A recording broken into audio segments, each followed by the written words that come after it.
What's up, Bladers? Welcome back to the channel. Today we're going to be looking at some awesome Bakuten shoot Beyblades. We're going to be putting them in the arena. Be good to have some proper plastic clash there, and it's going to be a lot of fun. So yeah, hope you stick around and enjoy. So where I got these Beyblades from is from Jake Bay's store, otherwise known as Cheap as Bit Chips. We've ordered a few of these bays over the last few months, some unforeseen delays, but here they are and we're looking forward to opening them. One of the best things about Jake is he always wants to make sure bays are sold at affordable prices so everyone gets a shot at getting them. He's sent us over some Beyblades and also mystery gifts, so I'm looking forward to seeing what that is. He always does really affordable prices on his Bakuten shoot Beyblade, so check him out.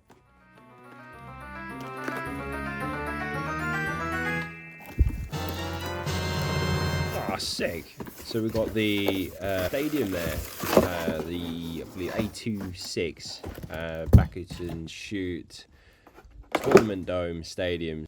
Thanks for that, Jake. That's amazing. So looking forward to finally having a proper Bakuten shoot stadium for the older plastic gen bays there. So it looks fantastic, really good, really nice to have this. So big shout out, thanks again, Jake.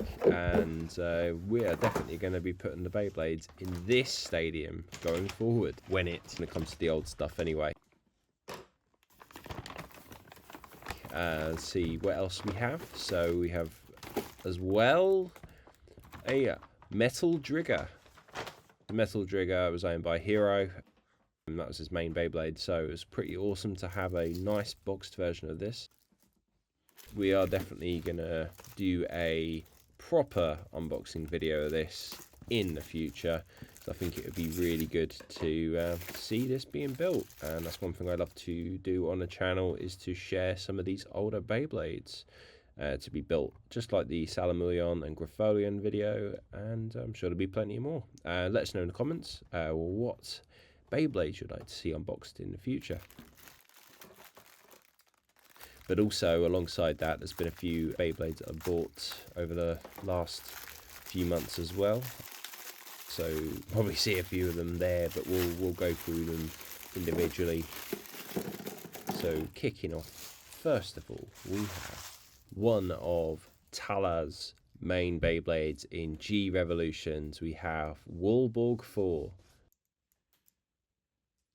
So Warburg 4's defining feature is its Circle Survivor engine gear with a free spinning bowl-shaped tip. It's designed to absorb impacts and keep the Beyblade steady, making it an excellent Beyblade for survival and defense hybrids. So the base there is similar to Rock Bison and the Desert Sphinx, so how it clicks in there, but it also comes with a 10 wide weight disc, adds a bit of heft and balance, and it also comes with the attack ring Star Wolf, so it uses kind of a free wolf head motif and free triangle for moderate smash power. Not the best, has recoil, but it's such a nice design, and we will get that stickered up soon.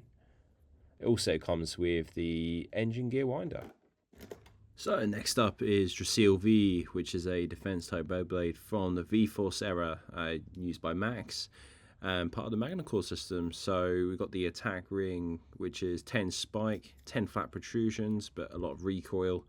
We have, on mine, I've got 8 balance weight disc rather than the 10 it comes with. And let's not forget about that Viper metal ball base, which uses 2 metal balls and a magnetic tip, which is designed for defense.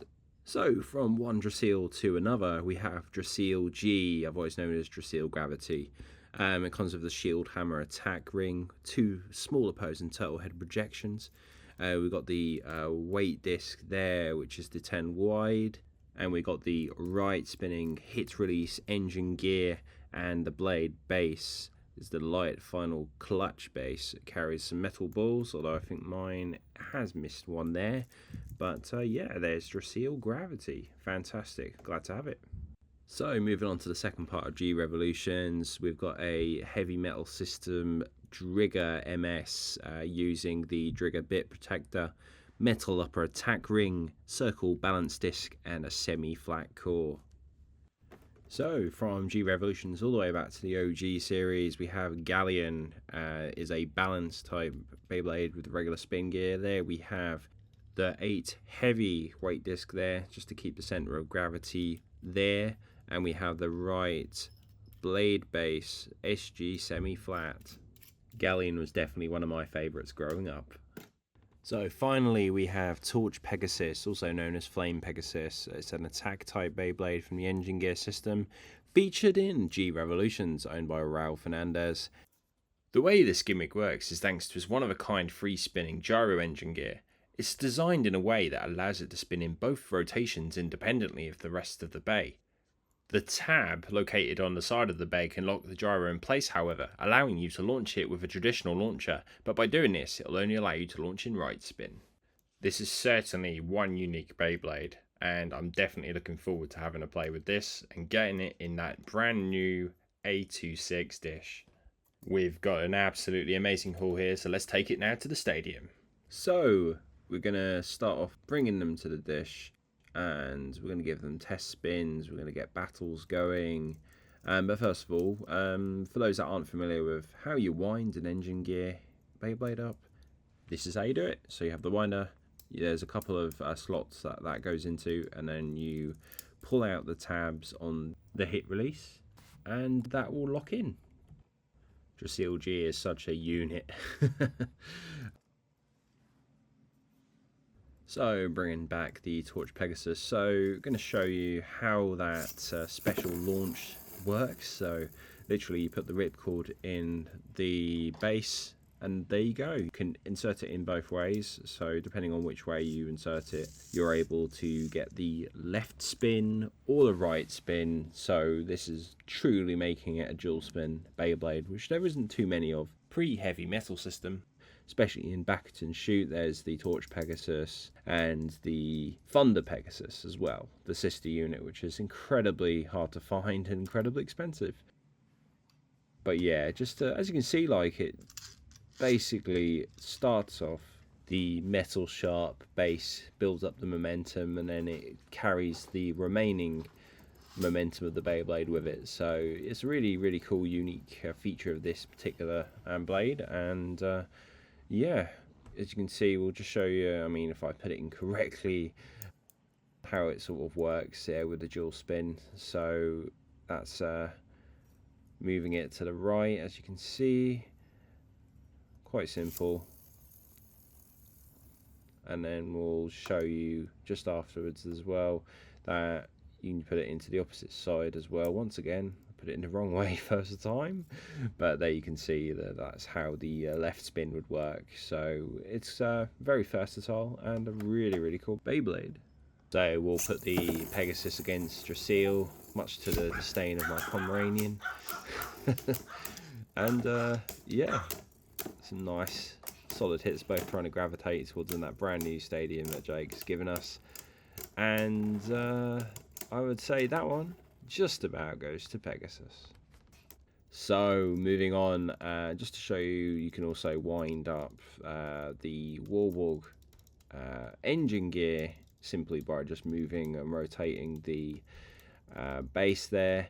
The thing with this one is it doesn't have a lock mechanism, so as soon as you launch it, it will start going. As soon as you let go of it, you can hear that engine gear kicking in there nicely, and when it gets hit, and it will knock that engine gear back slightly, plus giving it a bit of extra longevity. And there's apparently some very, very interesting combos with this, so we'll certainly look into exploring those in the future. But Warburg 4 is a very, very, very nice evolution of the Warburg line from Thaler, from the Blitzkrieg boys.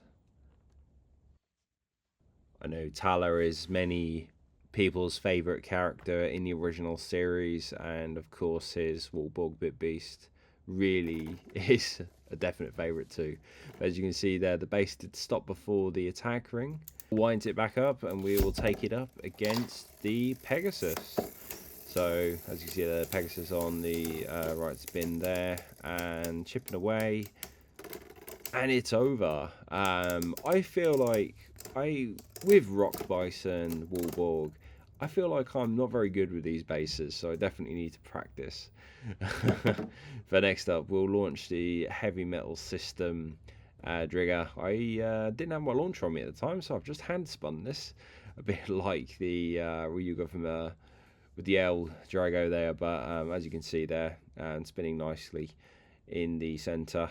We will definitely be seeing that soon on the channel. Keep your eyes peeled for more HMS.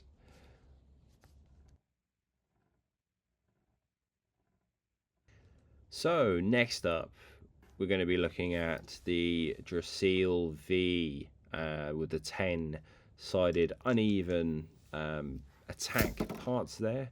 Drasil growing up was always one of my favourites. Used to really like the original Drasil, Drasil F with the 8 wings there. That was always one of my favourites. So it's really cool to finally have this Drasil V with the 10-sided wings there. So we'll see how this one does in a battle with Galleon shortly. But definitely looks so cool. It's very different to the previous ones with the colour scheme. It's a bit darker. But yeah, good spin on that. And definitely will look forward to seeing how it does against another opponent. So let's get Galleon into the dish for its spin. And interestingly with this one actually is I have a fun story. So as a kid this was my favourite, and I once had it battle my friend's Drigger F, and essentially what had happened was we didn't have a stadium, so we used a wok, a metal wok, a bit like Kevin versus Tyson in the original series. And let's just say a burst finish was had when Galleon managed to crack the attack ring off the Drigger F and burst the Beyblade apart. So I feel bad about that to this day, but it was a fun story, and it's been great to get these older Beyblades and use them once again in anger, battling each other. But just Galleon looks so cool. It's the black, purple, and yellow paint scheme that just goes together absolutely perfectly. And it's I'd still say it's one of my favourites to this day. There is a X version I'd love to get, so we'll see when we can. But next steps are, let's put that Drasil, let's put the Galleon together in battle and let's see how it goes. So we'll put Drasil in first. Looking to get a double launcher soon for Beyblade. Bakuten shoot, big angles, and it's over. Both of them have basically stopped. So there we have it. Thanks again to Jake, Jake Base Store, cheaper bit chips. And if you enjoyed the video, make sure you give us a like, subscribe, hit that notification bell to get upcoming videos, and we'll see you on the next one. Bye for now.